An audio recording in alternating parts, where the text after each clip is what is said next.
Hello everyone, and welcome back to our second video on how much land does a man need. So today we're going to cover what you should have done in your readings for yesterday, parts 3 and 4.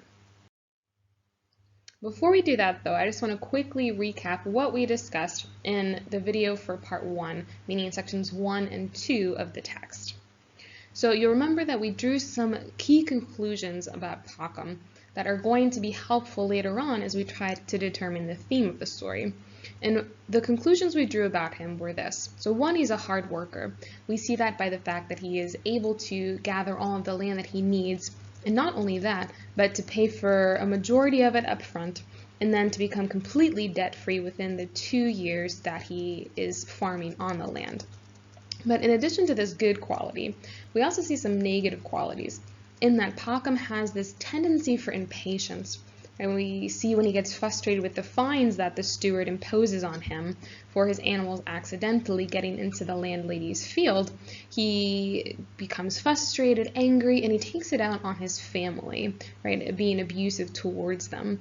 But also he has this tendency to want more than he has, this idea that he is not content with what he's been given, but constantly needs to seek more, a tendency that you should have noticed continues right in sections 3 and 4 of the short story.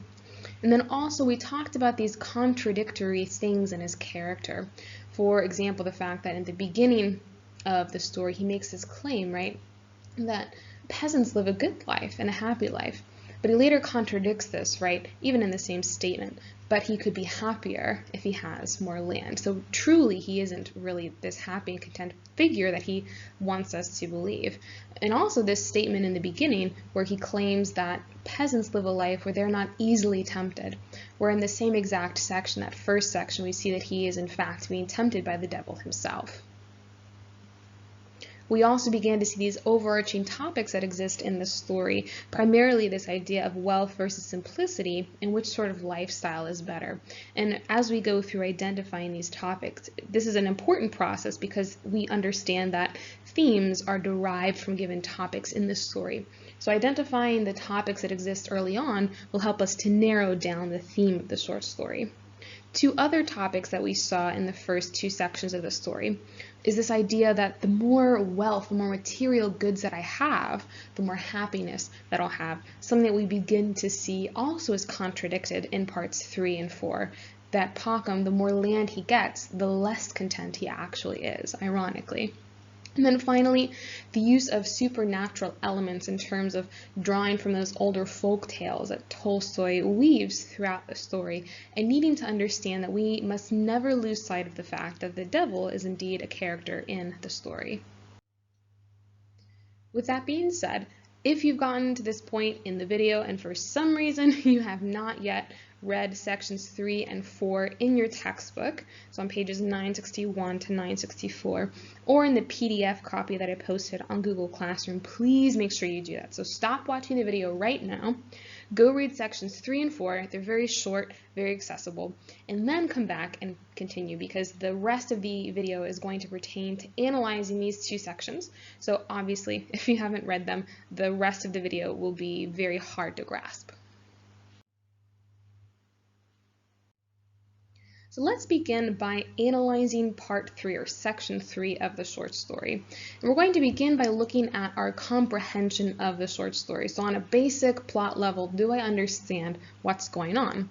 And the first thing I'm going to look at is my setting, right? Because remember, in a short story, a majority of the time you're going to stay in the same place, right? By nature of being a short story, it's hard to move around a lot. So we're going to see that we are still in Russia, still in this farmland environment, and still in the same time period. In terms of characters, we still have Pakhom, right? He's our main character, and he's going to be with us throughout the short story.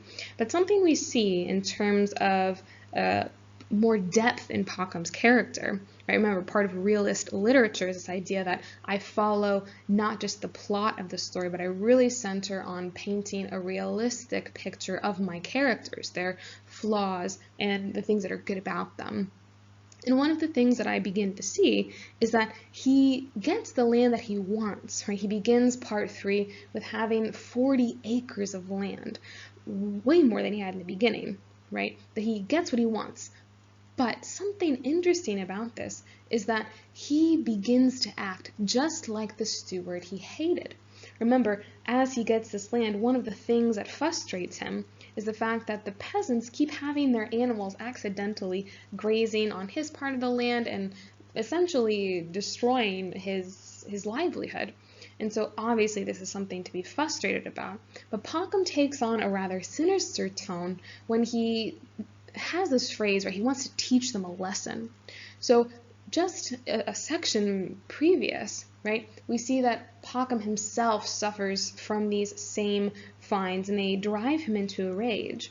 But now, just a section later, we see that it's as if he's forgotten his former self, that he was once just like these peasants, and rather than having that be an area where he can connect with them and feel with them, all of a sudden, right, he places himself above them. So we begin to see the initial breaking away of Pakhom from his former community.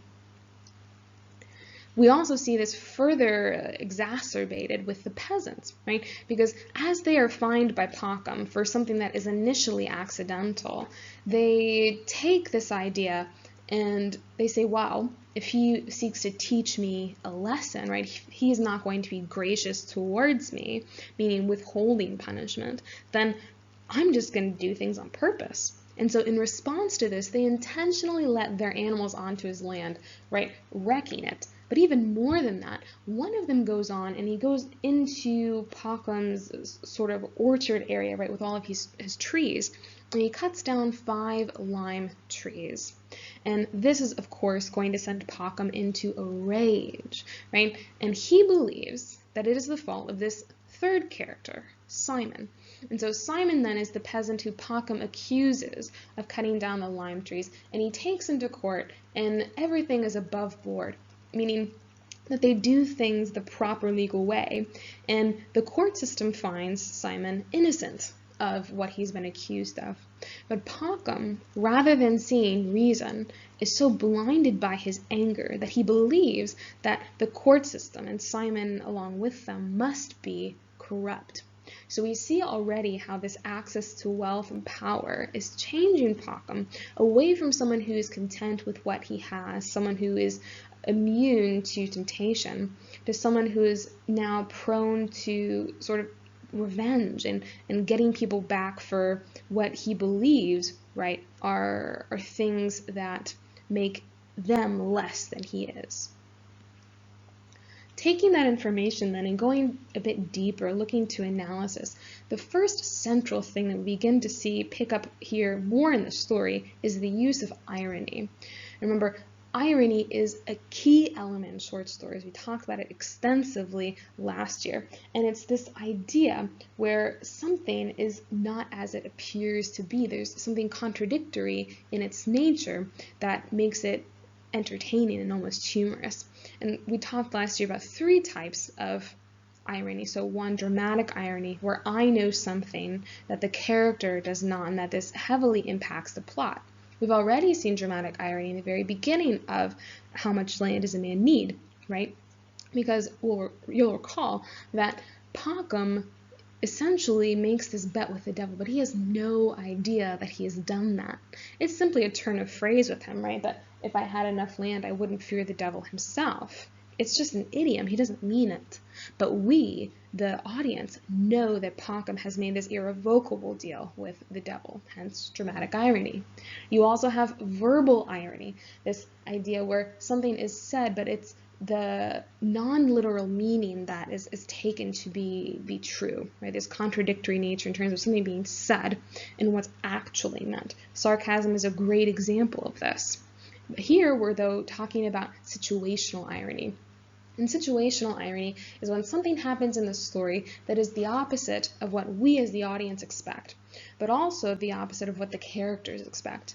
And the first example of situational irony that we see exist in part 3 is the fact that Pakhom imposes these great fines on the peasants for the very same thing that he was fined for in section 2. And so this is irony, situational in particular, because we believe that because Pakhom has experienced this before, he'll show grace and leniency on the peasants, when in fact he does the opposite. He finds them in order to teach them a lesson. And this irony is used to show how much he's already begun to change as a character in terms of his wealth. And remember, thinking back to drawing conclusions, one of the conclusions I can draw from the use of situational irony here is that Tolstoy is trying to point out, in part, the corrupting nature of wealth and power. Another example of situational irony that I see in the text is that as he places these fines and begins to make charges against his neighbors, right, his position in the community deteriorates, right? And this is ironic because we think that the wealthier he becomes, the greater his status will be, right? Think about the world around you. Think about celebrities. The more rich and famous they are, right, usually the more popular they are. And here we see the opposite happening. And the opposite is happening here to highlight the fact that the wickedness that exists in Pakhom in terms of the way he treats his fellow neighbor is what brings down his position in the community, right? He's been striving to have more, to have access to a better status. But in doing so, he's actually opened the door for deteriorating those former relationships that he once had. And the final thing for analysis we'll discuss, or part 3 of the story, is our conclusions about Pakhom. Remember, part of the literary focus on this is not just determining the theme of the story, but doing that by drawing conclusions throughout the story. And some of the conclusions that we draw about Pakhom is that the more land he gets, the more he wants. He has this severe inability to be content. We see it in this section in particular, right? Because even though he has 40 acres of land, he is still unhappy, right? Remember, in the beginning, he had far less than this, and he constantly repeats, if I only had more. So we understand that as a character, he will never be content. We also see that he is easily swayed to chase after more. And one of the key ways we see this is the introduction of our mystery peasant. So we see this person sort of roam into town. We get no information about really where he's come from or what his name is, any details about him. And just in this one conversation with this peasant, Pakhom is ready to go searching for more.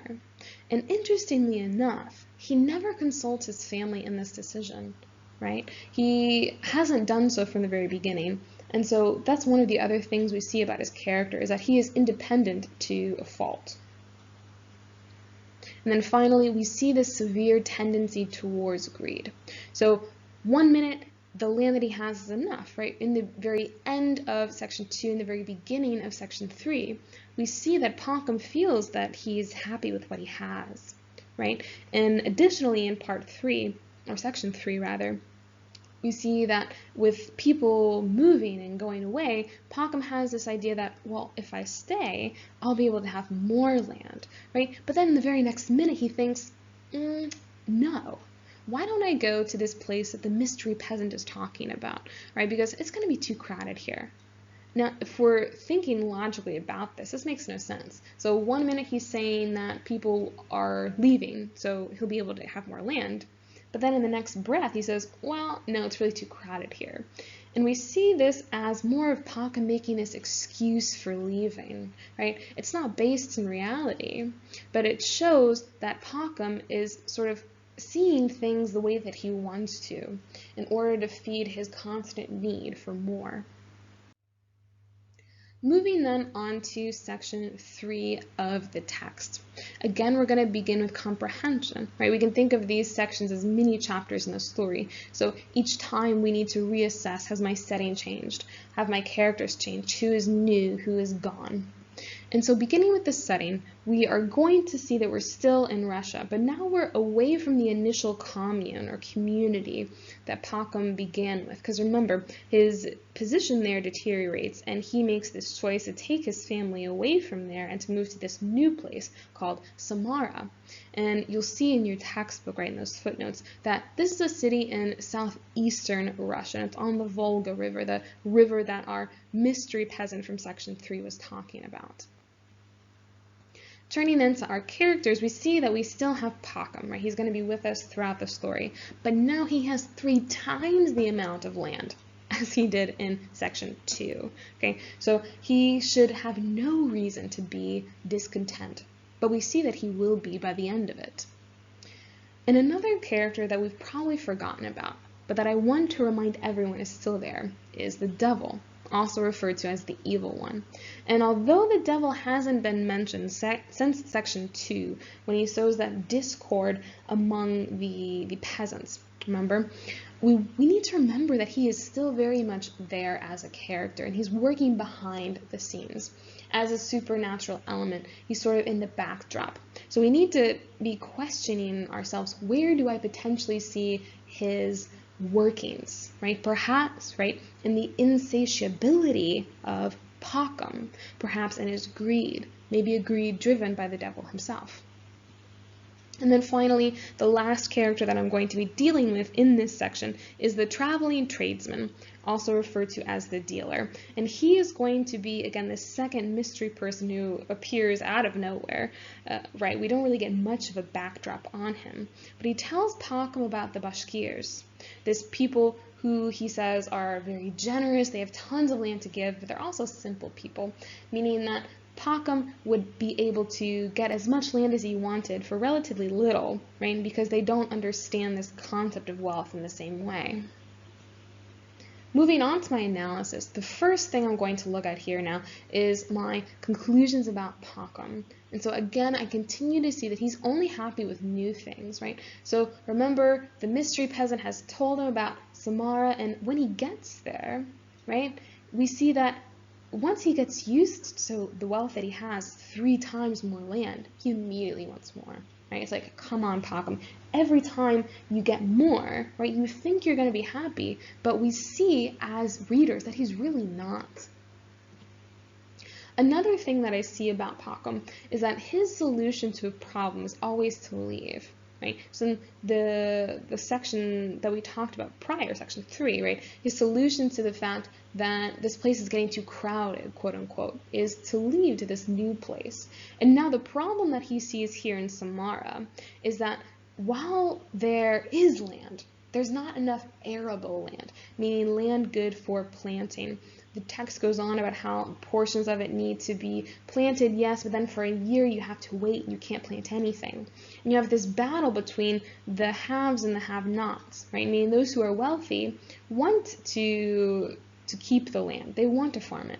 Those, however, who are unwealthy, they want to rent it out so they can make money for themselves. And we find Pakhom in the former group of people. And so his solution, right, to this battle between what do we do with this land is that he wants to buy land that is not only closer together, right, referring to it as a homestead, but land that he can farm as he pleases. So this idea of him wanting to have complete control. Additionally, in terms of analysis, moving away from our conclusions about Pakhom for a moment, we also see the use of repetition in terms of phrases in the short story. And one phrase now that we see repeated is, he might have gone on living contentedly. And so this pattern emerges, and it's a great hint, right, that Pakhom is going to continue to be uncontent in the entirety of the story. So here, in addition to formally talking about irony as a literary device, we also see foreshadowing emerge. There are going to be hints throughout this story, as we've already seen through our conclusions about Pakhom, that as a character, he is not going to wind up happy by the end of the story. Not for lack of trying, right, but because of this flaw in his character, his greed. And finally, one last thing to discuss in terms of analysis for section 4 is Pakhom's greed, right? Obviously, this has come to the forefront of the story, and it should be one of the key topics that you're picking up on. And we see this here in the minute that Pakhom begins to hear about the Bashkirs from our mystery dealer. And at the time, you'll recall that he's in the middle of making a deal himself, right? He finds a way to fix his problem, right, by buying land in the same community, so in Samara, from another man who's fallen on rough times and needs the money. But the moment he hears that he could get double, triple the amount of land for way less money up front and for no debt, right, he doesn't want anything to do with that deal anymore. He wants this other thing, this future thing. And this is where I want to draw our attention to something. Remember that I told you that the devil is still very much a character in the story. So one of the things as active readers that we need to be aware of, right, is just as the theme is often presented indirectly, meaning that I need to read between the lines to come to that moral message, I also need to look at that in terms of how this hidden mystery character is portrayed throughout the story. So again, although the devil is not mentioned by name in parts 3 or 4, right, I need to ask myself, where do I think I've seen him before? Right? And I need to think about this because the devil's presence in the story is going to spell Pakhom's doom. Right? Remember, he makes this bet with him in order to bring him down, similar to Faust and his bet. Right? So I need to feel ill at ease for Pakhom because the more land he gets, land, right, that the devil has promised to give him readily, the closer he is to coming into the devil's grasp. That's going to be it for our analysis of sections 3 and 4. So for your homework, I'd like you to continue reading the short story, this time sections 5, 6, and 7. So if you're using your literature books, that's page 964 to 968, or I'll additionally re-upload the PDF on this new material assignment on Google Classroom. Speaking of the assignment, so I've placed it as material, right, because it's just reading, and it's an ungraded assignment, but you do need to read to keep up with these videos. So all that you need to do is, once you've already read the sections, you've completed the reading, just go ahead and tick wherever the space is available on Google Classroom that you've done that. So this lets me know who is keeping up with the reading, right? And will also prepare you for better understanding the content of the next video. Thanks for watching, and I'll see you tomorrow.